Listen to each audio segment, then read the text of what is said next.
You check your partner's phone, just once, just to see. Your heart is already pounding before you even unlock the screen. You tell yourself it's nothing, but some old, buried part of your brain is already preparing for war. That feeling did not start with smartphones. It did not start with dating apps. It is far older than jealousy has any right to be. The real answer is far stranger than a broken heart. For most of human history, adultery was never really about love. It was about property. It was about power. It was about bloodlines, inheritance, and the terrifying uncertainty of fatherhood in a world with no DNA tests.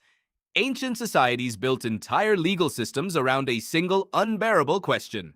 Whose child is this?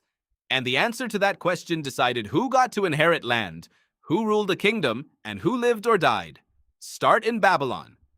Around 1750 BCE, King Hammurabi carved nearly 300 laws into a stone pillar taller than a person. Law 129 is blunt. If a wife is caught lying with another man, both are to be bound and thrown into the water. Both of them. Not just her. The man died too. But there was a loophole, and it belonged entirely to the husband. If he chose to forgive his wife, the king would spare the lover as well. One man's mood decided two lives. Justice, in ancient Babylon, was not blind. It was married.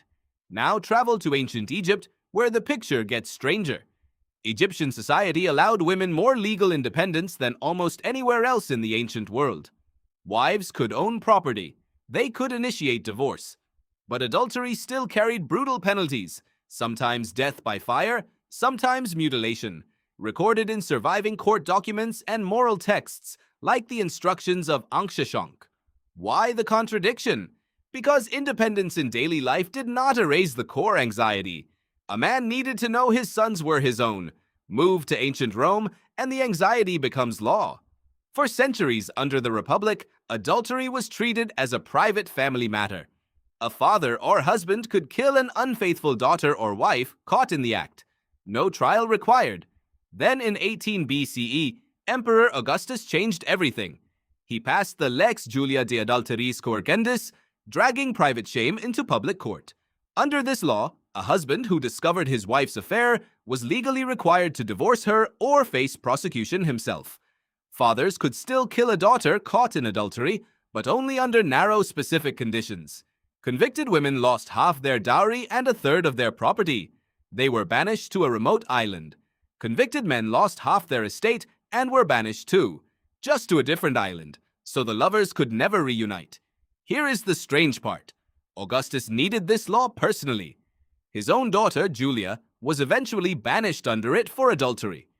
The emperor who criminalized infidelity across an empire could not stop it inside his own family.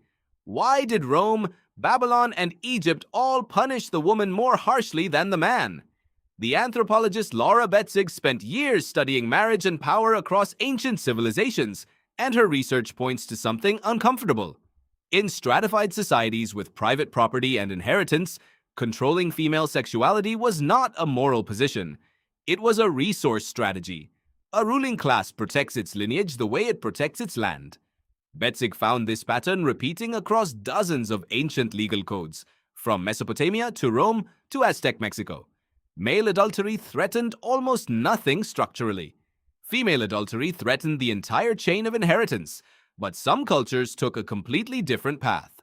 Among certain ancient Chinese dynasties, particularly during the Han period, some elite men openly kept concubines alongside a primary wife, a system with legal recognition and defined roles. This was not adultery. It was an entirely separate category, built into the household structure itself. The line between faithful and unfaithful was drawn by law, not by feeling, and it was drawn differently depending on your rank. So why does your chest still tighten today, thousands of years after Hammurabi's stone pillar crumbled to dust?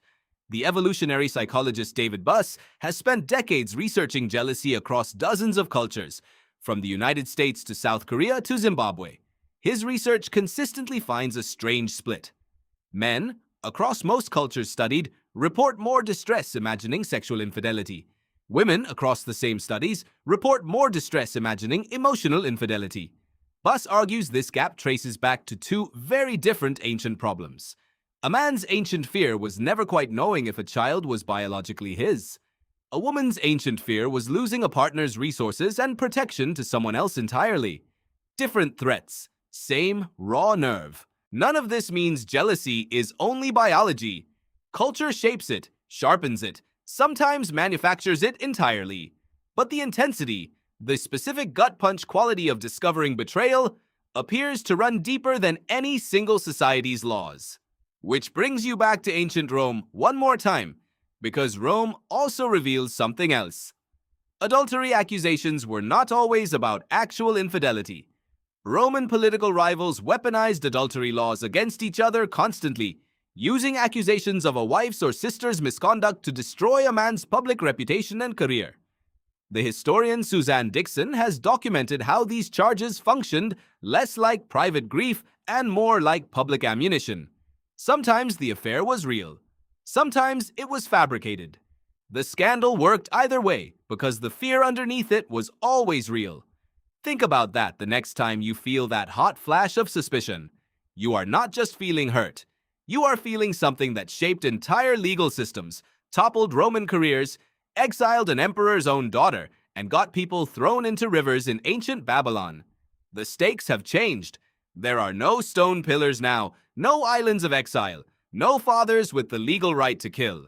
But the wiring underneath the feeling is astonishingly old. You check the phone again, just once, just to see. And somewhere behind that instinct, 3,000 years of law, punishment, exile, and fear are still quietly running in the background of your mind.